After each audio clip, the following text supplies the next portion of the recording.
ॐ नमः परमहंसास्वादितचरणकमलचिन्मकरन्दाय भक्तजनमानसनिवासाय श्रीरामचन्द्राय यत्र यत्र रघुनाथकीर्तनं तत्र तत्र कृतमस्तकाञ्जलिं बाष्पवारि परिपूर्णलोचनं मारुतिं नमत राक्षसान्तकम् सीतानाथसमारम्भां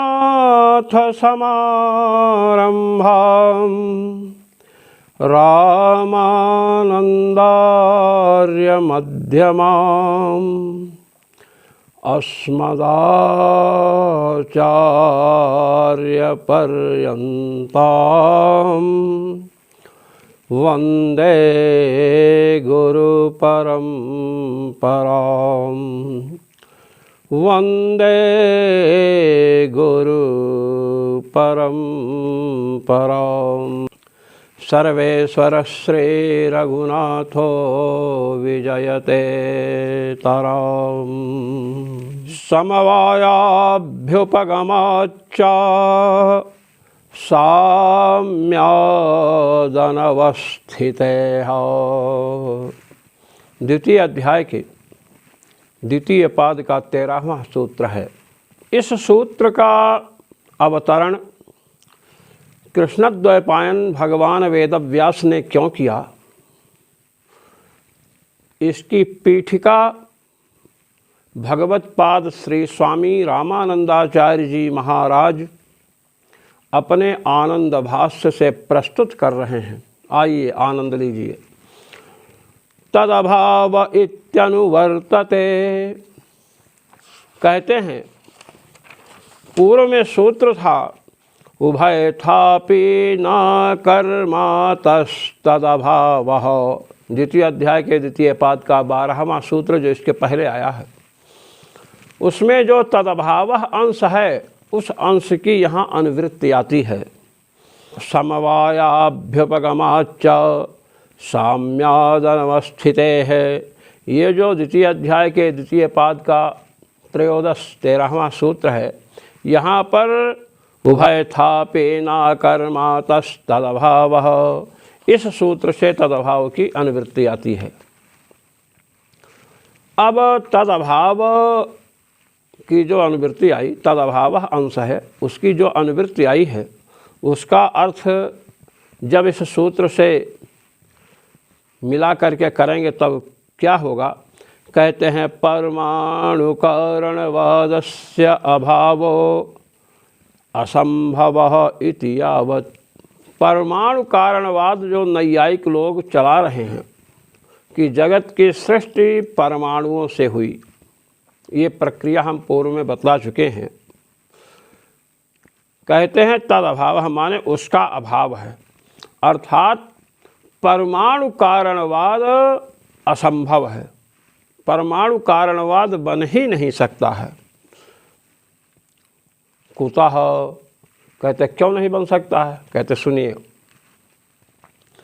समवायस्य द्रव्य गुण कर्म सामान्य विशेष, कह रहे हैं कि जो समवाय है ना, इसको नैयायिकों ने महाराज पदार्थांतरत्वेन स्वीकार किया है। आपको हम बतलाना चाहते हैं कि द्रव्य पदार्थाः सप्त, न्याय वैशेषिक यहाँ 7 पदार्थ हैं। द्रव्य गुण कर्म सामान्य विशेष समवायाभावाः सप्त पदार्थाः। द्रव्य गुण कर्म सामान्य विशेष समवाय और अभाव, ये 7 पदार्थ वैशेषिकों ने माना है। नैयायिक भी षोडश पदार्थों की चर्चा करके इन्हीं सात में सबका अंतर्भाव करते हैं। कहते हैं समवायस्य द्रव्य गुण कर्म सामान्य विशेषाभावेभ्यः पार्थक्येन पदार्थांतरत्वेन स्वीकारात्। समवायस्य पदार्थांतरत्वेन स्वीकारात्, समवाय को पदार्थांतर स्वीकार किया है। द्रव्य गुण कर्म सामान्य विशेष और अभाव, ये जो 6 पदार्थ हैं, इनसे पदार्थांतर में दूसरा पदार्थ समवाय को स्वीकार किया, इसलिए 7 पदार्थ हुए। भगवत्पाद श्री स्वामी रामानंदाचार्य जी महाराज कह रहे हैं, वैशेषिका ही अवयवा वैनोः गुणगुणिनोः क्रिया क्रियावतोः जातिव्यक्त्योः नित्यद्रव्य विशेषयोश्च यः संबंधः स एव समवायः। कहते हैं वैशेषिक लोग जो हैं, संबंध माना है समवाय को। अब समवाय संबंध किन किन का है, क्योंकि संबंध द्विष्ठा, संबंध 2 में रहता है। आप देखिए, ये उंगली है, ये उंगली है, इस उंगली पर इस उंगली को रख दीजिए, संबंध हुआ ना संयोग। अब ये संयोग संबंध नीचे वाली उंगली में है और ऊपर वाली उंगली में भी है, संबंध दृष्ट होता है। अब नैयायिक महानुभाव कहते हैं कि संबंध चूंकि गुण है, इसलिए गुण द्रव्य में समवाय संबंध से रहता है, इसलिए उंगलियों में जो संयोग संबंध है वह नीचे की उंगली और ऊपर की उंगली में रहेगा। किस संबंध से रहेगा? समवाय संबंध से रहेगा। अच्छा, समवाय संबंध किन किन का होता है? न्याय दर्शन में अवयव अवयवी का समवाय संबंध है। जैसे घट कपाल में उत्पन्न हुआ, तो घट का अवयव कौन हुआ? 2 कपाल हुए।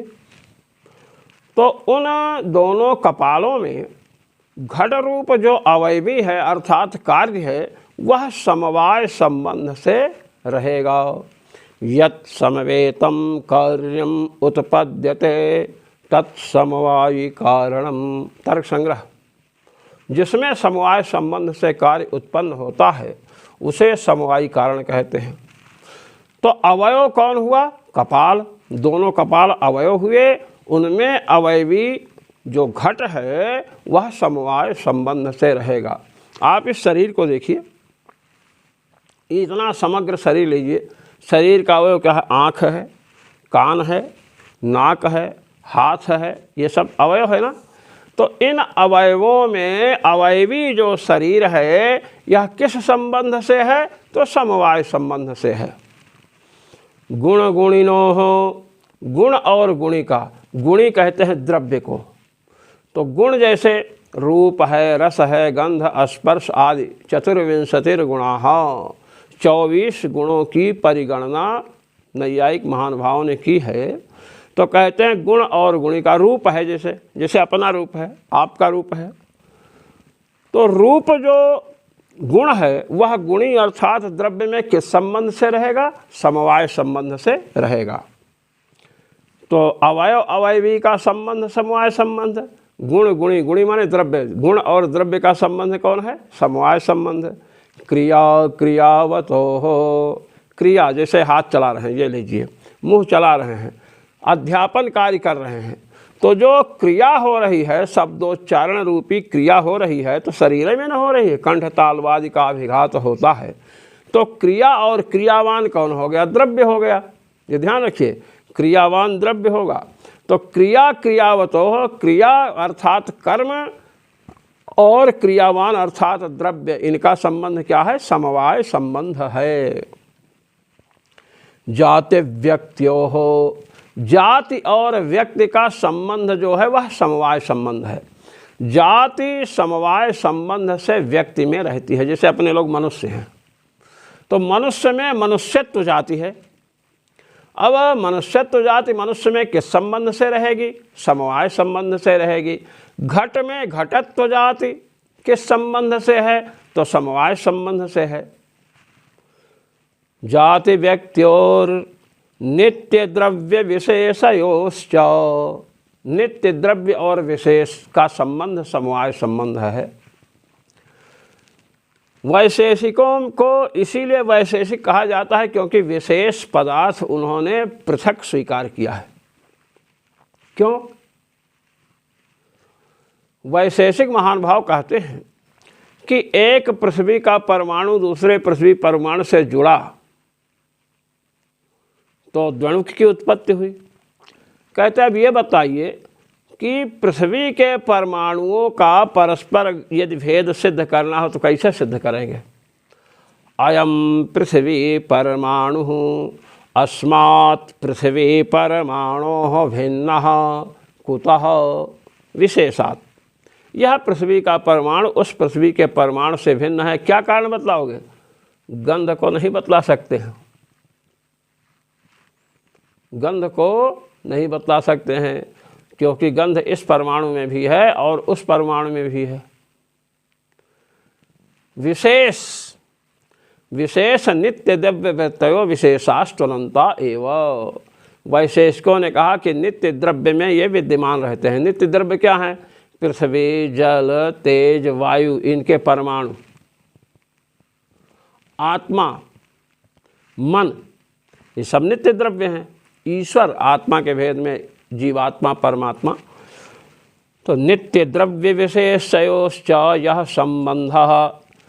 देखिए, अवयव अवयवी का संबंध, गुण गुणी का संबंध, क्रिया क्रियावान का संबंध, जाति और व्यक्ति का संबंध, नित्य द्रव्य और विशेष, इन पांचों का जो परस्पर संबंध है, गुण गुणी का, क्रिया क्रियावान का, जाति व्यक्ति का और अवयव अवयवी का, नित्य द्रव्य और विशेष का जो संबंध है, यह संबंध क्या है? तो समवाय संबंध। कहते हैं यह संबंध स एव समवायः। इनका जो संबंध है वही समवाय है। अब समवाय संबंध क्यों माना? क्योंकि रूपवान घटः यह प्रतीति हो रही है। तो रूपवान घटः, ये जो प्रतीति हो रही है, विशिष्ट बुद्धि हो रही है। विशिष्ट बुद्धि, विशेषण ज्ञान हो पहले।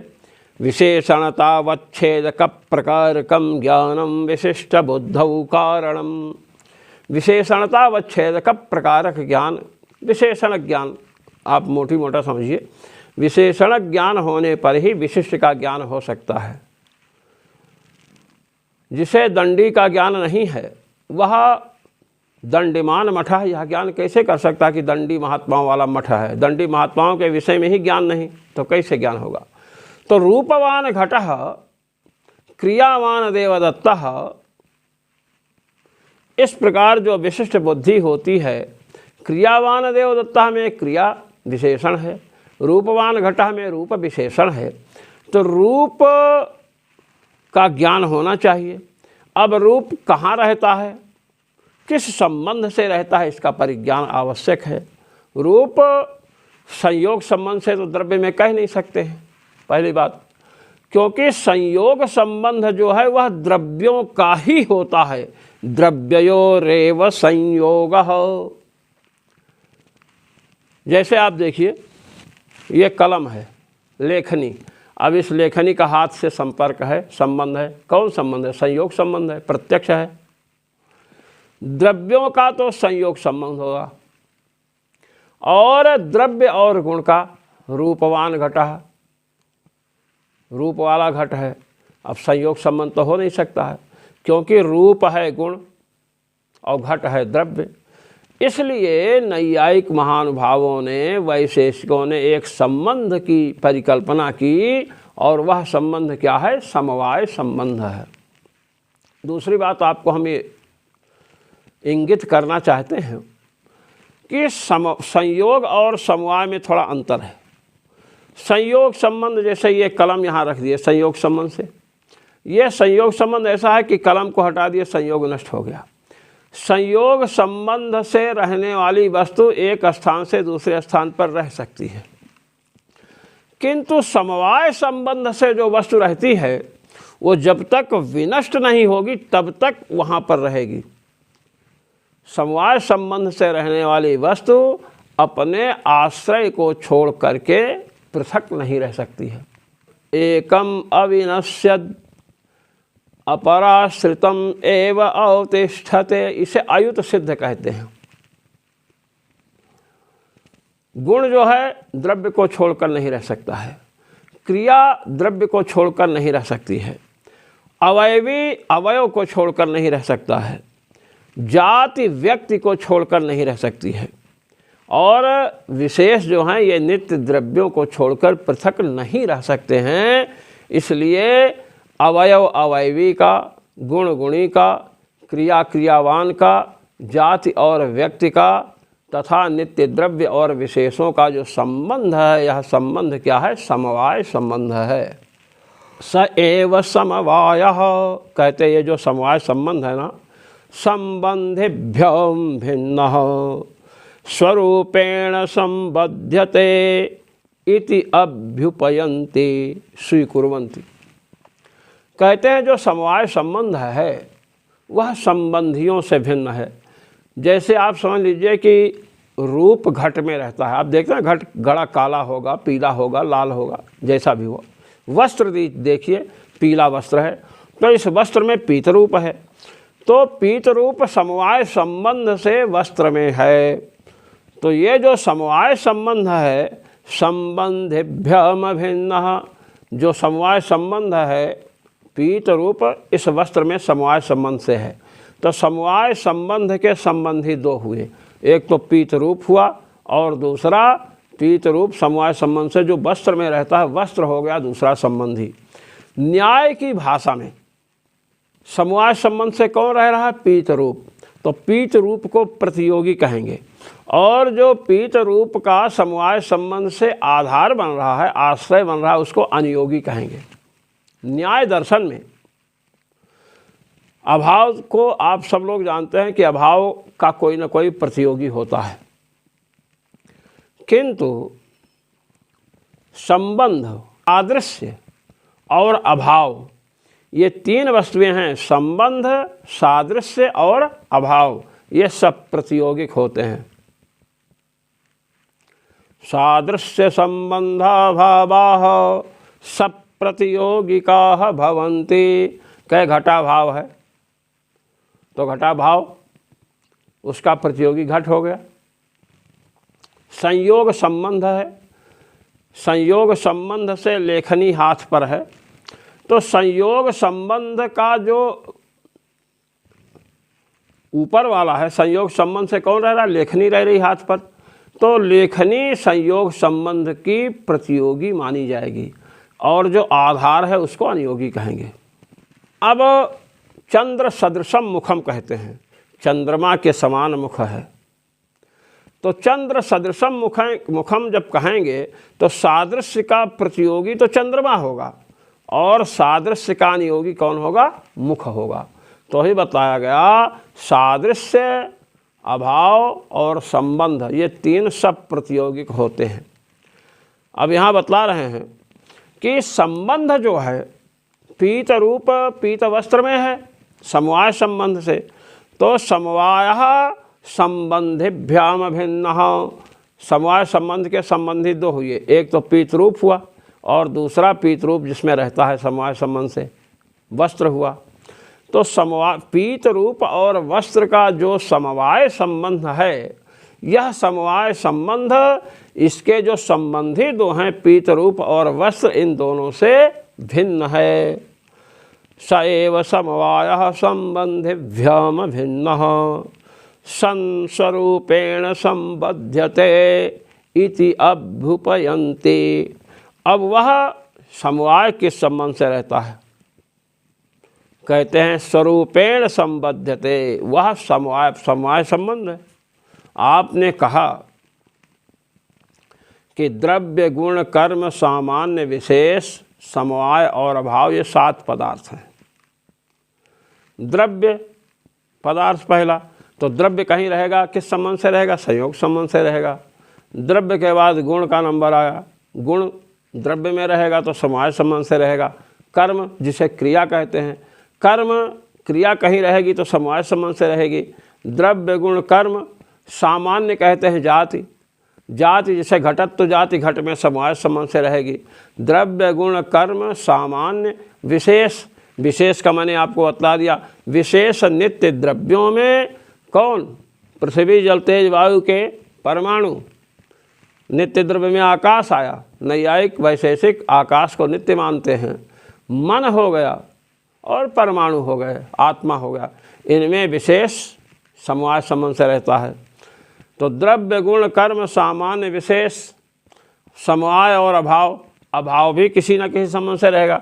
अभाव के संबंध से यहाँ ये हाथ है, इस हाथ पर ये लेखनी है, घड़ा तो नहीं है ना, यहाँ घट तो नहीं है, तो घट का अभाव यहाँ है।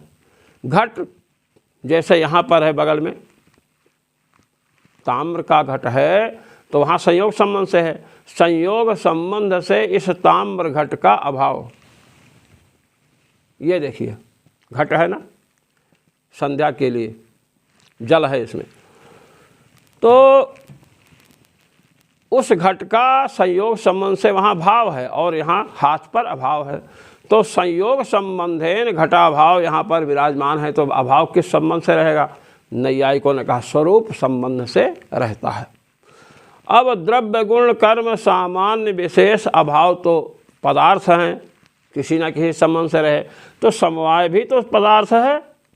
तो पदार्थ होने से जैसे अन्य पदार्थ किसी न किसी संबंध से रहते हैं, ऐसे ही समवाय जो संबंध है, भले संबंध हो लेकिन यह पदार्थ है तो यह भी किसी संबंध से रहेगा। स्वरूपेण संबध्यते।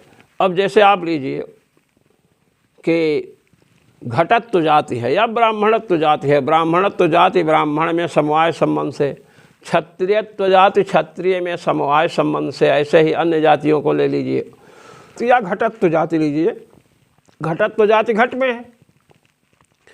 अब समवाय भी चूंकि पदार्थ है तो समवाय किस संबंध से रहेगा? ऐसा इसको ने कहा कि यह स्वरूप संबंध से रहेगा, ऐसा स्वीकार करते हैं।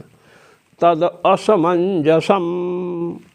भगवत्पाद श्री स्वामी रामानंदाचार्य जी महाराज कह रहे हैं कि यह सब कथन असमंजस है, गड़बड़ है। कुतः, क्यों? कहते सुनिए। यथा गुण गुणिनौ भिन्नावेव समवायेन संबध्येते।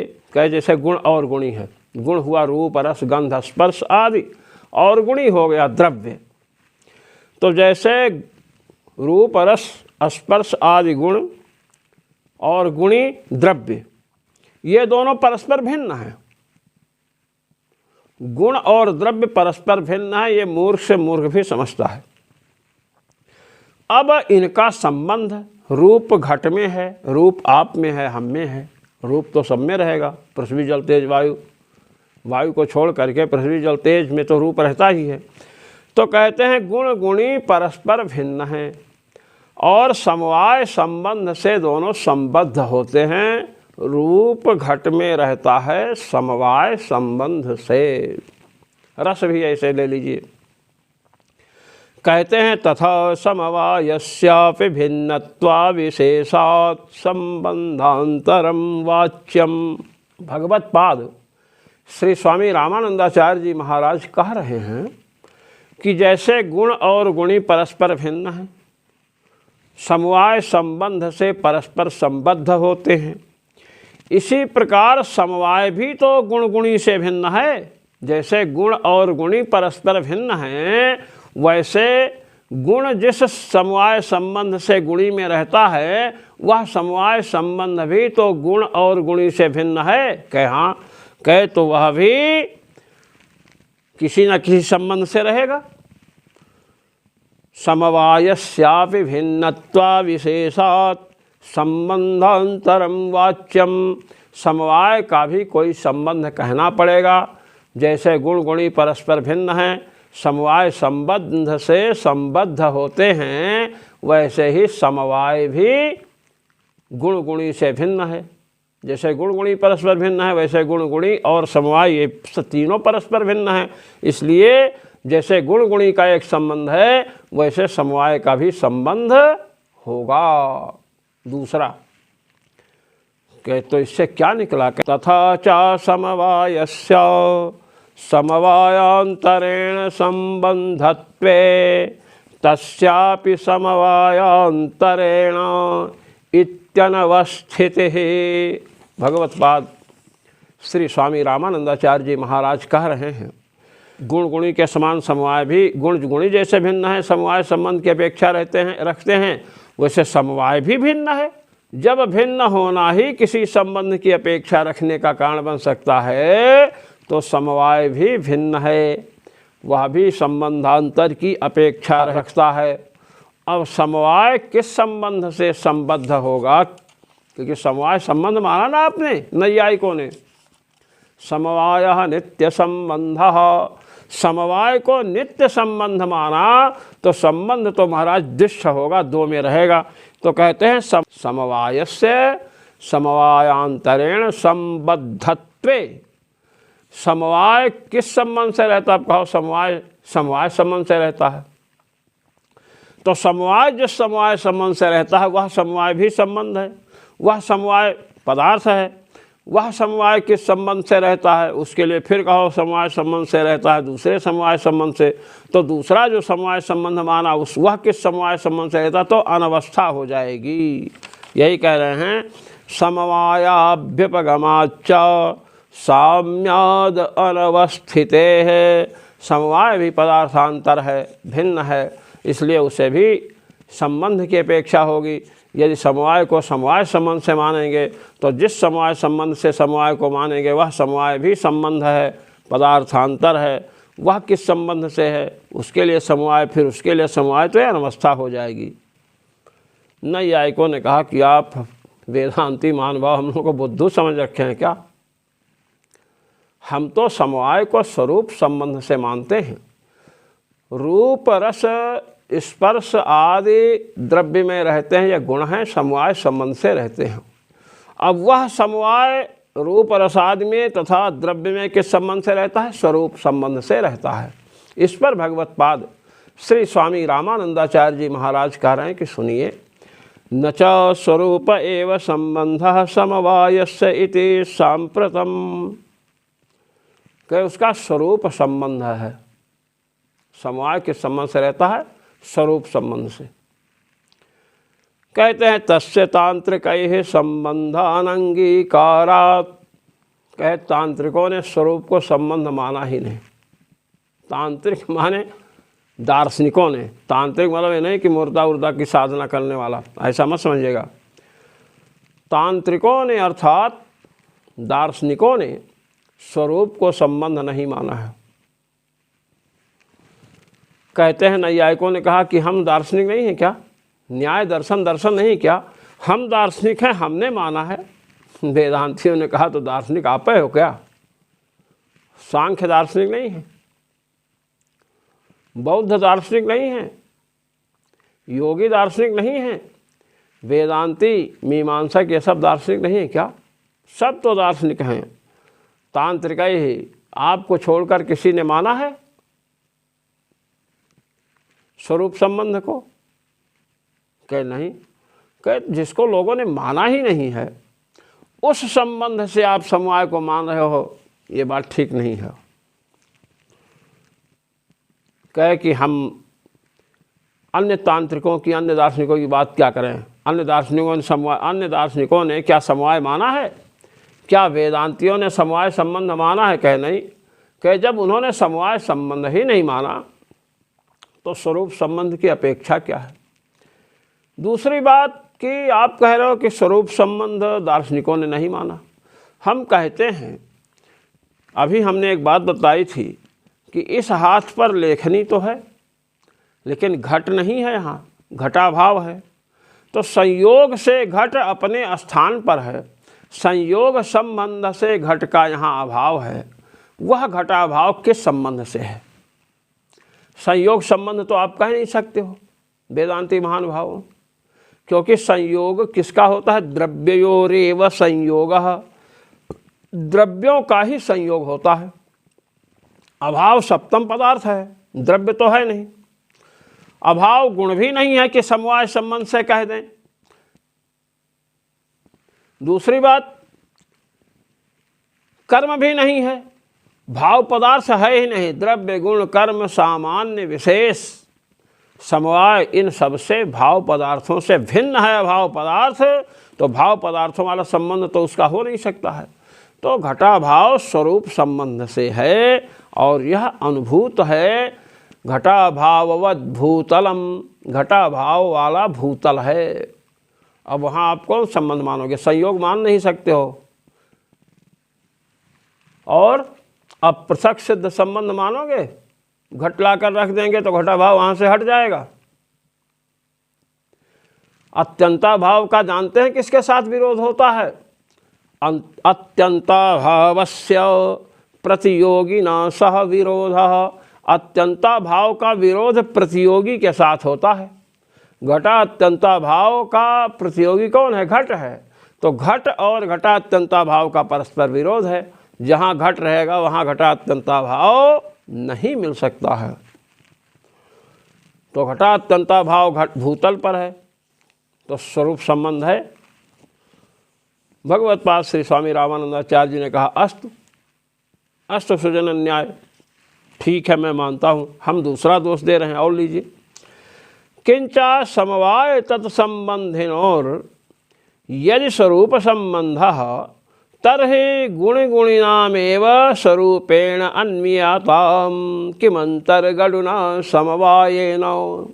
कहते सुनो भाई,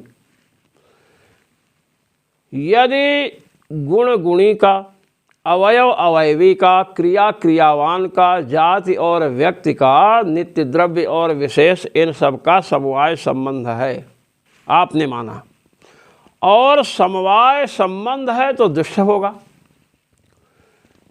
जैसे ये आँख कान नाक अवयव हैं, इन अवयवों में ये शरीर रूपी अवयवी समवाय संबंध से रह रहा है। तो जब समवाय संबंध से रह रहा है तो समवाय संबंध का प्रतियोगी हुआ शरीर, अनुयोगी हुए अवयव। तो समवाय, जब समवाय संबंध है दुष्ट है, अवयव में भी है अवयवी में भी है। अब समवाय किस संबंध से अवयव में है, किस संबंध से अवयवी में है? अवयवी हुआ शरीर, अवयव हुए अंग। तो कहते हैं कि समवाय संबंध स्वरूप संबंध से अवयव और अवयवी में विराजमान है। भगवत पाद श्री स्वामी रामानंदाचार्य जी महाराज कह रहे हैं, तो सुनो नैयायिकों वैशेषिकों, समवाय और उसके संबंधियों में जो संबंध है समवाय का, वो आपने क्या माना? स्वरूप संबंध माना। कहते हैं किंचा समवाय तत्संबंधिनो यदि स्वरूप संबंध। समवाय और समवाय के संबंधी, आधार और आधेय, ये दोनों वस्तुएं जो हैं ये समवाय के संबंधी हैं।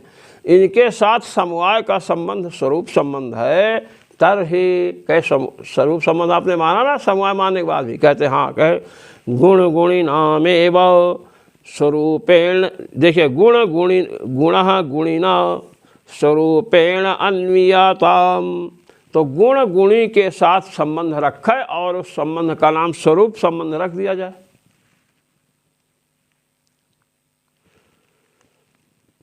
गुण और गुणी का अब संबंध अन्वय परस्पर कैसे संबंध कैसे होगा? आपने समवाय माना ना? कहे हाँ। कि जब समवाय संबंध मानने के बाद भी समवाय स्वरूप संबंध से रहता है गुण और गुणी में, ऐसा आप कह रहे हो, तो गुण गुणी का ही स्वरूप संबंध क्यों ना मान लिया जाए? किम अंतर्गुणा समवायेन। बीच में जैसे अजा के गले में स्तन होता है, बकरी के गले में स्तन होता है, बताइए उस स्तन से दूध निकलता है? नहीं निकलता है ना। तो फिर क्या मतलब निकला उससे? किम अंतर्गुणा समवायेन, अजागल स्तन के समान बीच में समवाय को मानने की क्या आवश्यकता है? अवयव अवयवी का, गुण गुणी का, जाति और व्यक्ति का, नित्य द्रव्य और विशेषों का आप स्वरूप संबंध मान लीजिए। समवाय की क्या आवश्यकता है। न च समवायिभ्यो भिन्नः समवायः सच नित्य एवेति वाच्यम। कहते देखो भाई, जहाँ तक आप स्वरूप संबंध की बात कह रहे हो कि स्वरूप से मान लें, तो स्वरूप संबंध तो अनित्य संबंध है। यहाँ घटाभाव है, लेखनी है किंतु घट नहीं है, तो घटाभाव है, तो घटाभाव स्वरूप संबंध से है। और घट लाकर यहाँ रख दिए तो स्वरूप संबंध नहीं रहेगा। यहाँ घटाभाव जहाँ रहेगा वहाँ उससे स्वरूप संबंध रहेगा। तो स्वरूप संबंध अनित्य संबंध है। हम नैयायिक और वैशेषिक महानुभावों ने समवाय को नित्य संबंध माना है। कहते हैं न च समवायिभ्यो भिन्नः समवायः सच नित्य एवेति वाच्यम। वाच्यम के साथ नाकान में लग कीजिए। कहते हैं समवायी जो होते हैं गुण गुणी, अवयव अवयवी, जाति और व्यक्ति समवायी हैं, माने समवाय संबंध वाले हैं। कहते हैं समवायी जो गुण गुणी हैं, जाति व्यक्ति हैं, नित्य द्रव्य विशेष हैं, अवयव अवयवी हैं, क्रिया और क्रियावान हैं, इनसे समवाय संबंध भिन्न है। श्री राम। और यह समवाय संबंध नित्य है। कहते इति न वाच्यम। कहे नैयायिक महानुभावों, आप ऐसा नहीं कह सकते हैं कि समवायी से समवाय भिन्न है। समवायी कौन है? गुण गुणी हुए। गुण गुणी से समवाय भिन्न है, इसलिए वह नित्य है, ऐसा आप नहीं कह सकते हो। ऐसा कहोगे तो सब गड़बड़ हो जाएगा। तथा सति संयोगस्यापि संयोगिभ्यं भिन्नत्वात् नित्यत्वं स्यात्। संयोग संबंध जो है, संयोगी जो दो होंगे, जैसे घट जो है, जैसे लेखनी यहाँ पर संयोग संबंध से है, तो संयोगी संयोग संबंध लेखनी में भी है और हथेली में भी है। तो संयोगी लेखनी हुई और हथेली। तो संयोग भी तो संयोगी दोनों से भिन्न है, हथेली और लेखनी से। जैसे समवायी से समवाय संबंध भिन्न है, उसको आपने नित्य माना, तो संयोगियों से संयोग भी भिन्न है, उसे भी नित्य मानो। यदि आपने यह तर्क दिया कि समवाय समवायी से भिन्न है, समवाय जिसमें रहता वो समवायी हो गए, अवयवों में शरीर समवाय संबंध से है, तो समवाय संबंध शरीर में भी है और इसके अवयव में भी है। तो समवायी कौन हुए? शरीर और उसके अवयव। तो कहते हैं समवायी से समवाय संबंध भिन्न है, इसलिए उसे नित्य माने। तो भगवत पाद श्री स्वामी रामानंदाचार्य जी महाराज कह रहे हैं, तब तो संयोग भी संयोगियों से भिन्न है, उसे भी नित्य मानोगे, नित्यता उसकी भी आएगी। तथा सति संयोगस्यापि संयोगिभ्यं भिन्नत्वेन नित्यत्वं स्यात्। संयोगिभ्यं भिन्नत्वात् नित्यत्वं स्यात्। तथा च न तस्यापि संबंधान्तरापेक्षा स्यात्। तब कहते हैं फिर तो ये होगा कि जब संयोग जो है नित्य हो जाएगा, तब तो उसे संबंधांतर की अपेक्षा नहीं रहेगी। जैसे आपने समवाय को कहा कि समवाय स्वरूप संबंध से रहता। स्वरूप संबंध क्या है? पहले विचार कीजिए।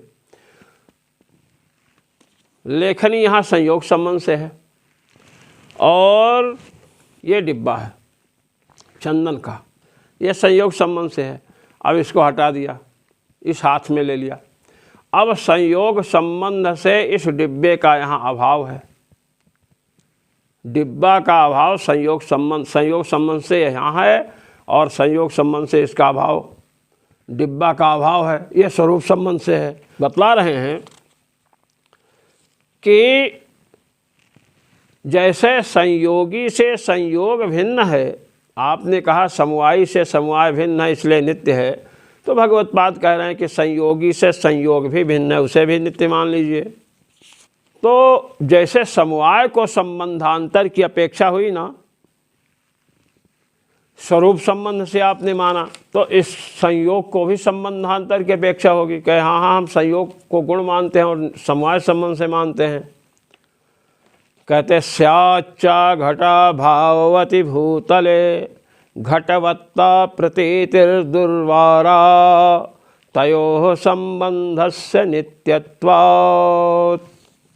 कहते देखिए तथा चा, अब जब संयोग भी नित्य हो जाएगा समवाय के समान, तो समवाय को जैसे एक संबंध की अपेक्षा हुई जिसे आपने स्वरूप संबंध नाम दिया, तो संयोग भी नित्य हो जाएगा। तो इसका भी कोई संबंध होगा। कौन संबंध होगा भाई? समवाय किस संबंध से है? स्वरूप संबंध से। तो संयोग भी नित्य हो गया तो उसको भी स्वरूप संबंध से मानोगे आप। और ऐसा अगर आपने मान लिया तो घटा भाववती भूतले, घटा भाव वाला जो भूतल है, यहाँ घटा भाव है, भूतल के जगह इसको आप समझिए करतल। ये करतल है, ये करतल और कर पृष्ठ, इसको कर का पृष्ठ कहते हैं। जब अपने न्यास करते हैं ना, करतल कर पृष्ठाभ्याम नमः, कुछ लोग ऐसे ऐसे कर लेते हैं, जो भी हो करतल ये है। तो करतल पर घटा भाव है, करतल पर घटा भाव है। अब घटा भाव करतल पर है तो हमने कहा कि संयोग को अगर नित्य संबंध मानेंगे ना, तो पहले घट था यहाँ संयोग संबंध से या लेखनी संयोग संबंध से है। अब संयोग संबंध अगर नित्य मान लिए, जैसे आपने कहा समवाय समवायी से भिन्न है इसलिए नित्य है, तो हम कह रहे हैं संयोग भी संयोगी से भिन्न है तो नित्य मानो।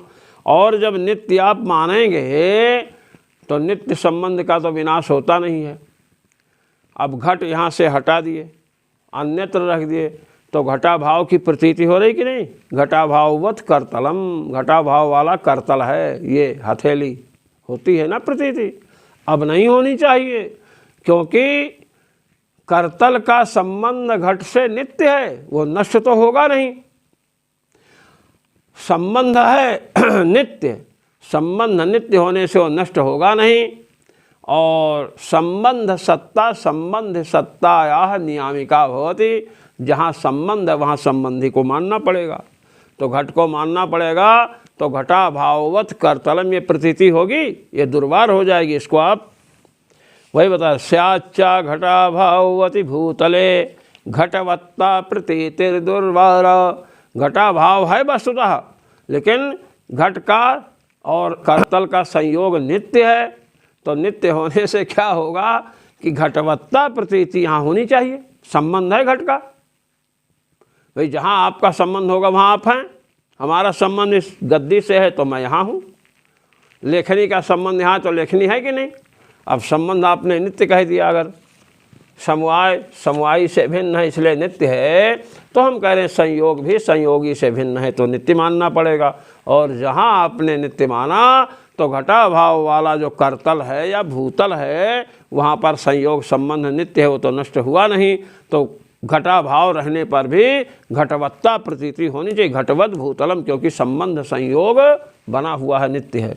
तयोः संबंधस्य नित्यत्वात्, क्योंकि भूतल और घट का संबंध नित्य हो तो नष्ट होगा नहीं।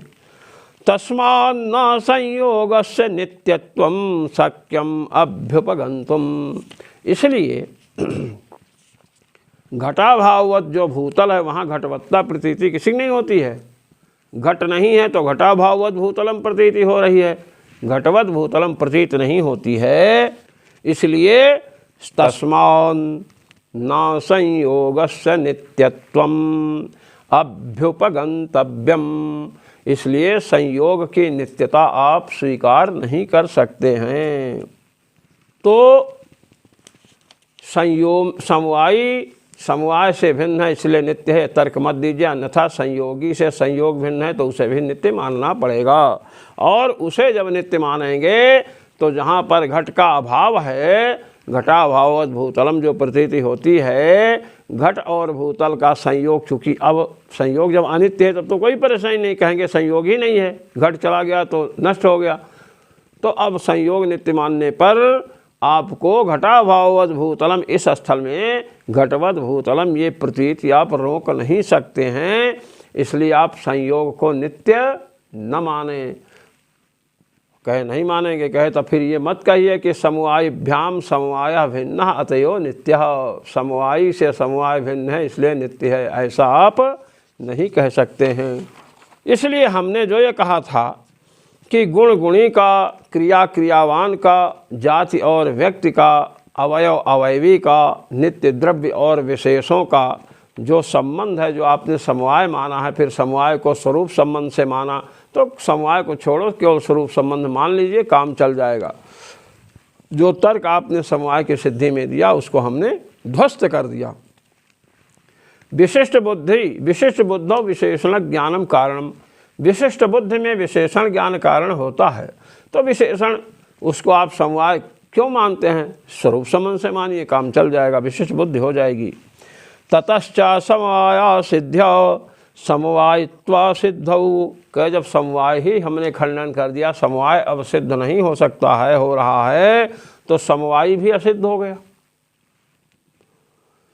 कहते हैं द्वणका व्युत्पत्त्य भावेन जगद रचना सिद्धे परमाणु कारणवादस्य असिद्धि। कहते तब सुनिए, जब समवाय संबंध सिद्ध नहीं हुआ तो समवायी भी नहीं सिद्ध होंगे। भाई समवाय का जो आश्रय उसे समवायी कहते हैं, तो समवायी भी असिद्ध हो गए। आपने क्या कहा था कि दो परमाणुओं का संयोग हुआ, और जब दो परमाणुओं का संयोग हुआ तो उनसे द्वणुक की उत्पत्ति हुई। द्वणुक कार्य है, इसलिए वह अपने उपादान कारण समवायी कारण परमाणु में रहेगा। जब समवाय संबंध ही हमने ध्वस्त कर दिया तो द्वणुक समवाय संबंध से रहेगा, कैसे कह सकते हो। परमाणु समवाय संबंध से कारण नहीं बनेंगे तो समवायी कारण अर्थात उपादान कारण आप कैसे कहेंगे।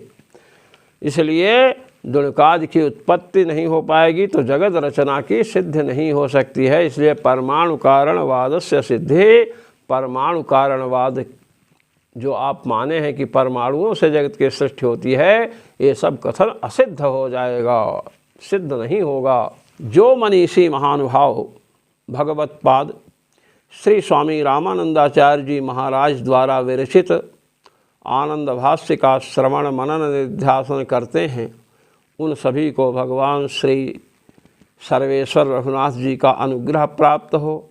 और मेरी ओर से सादर सप्रेम जय श्री राम।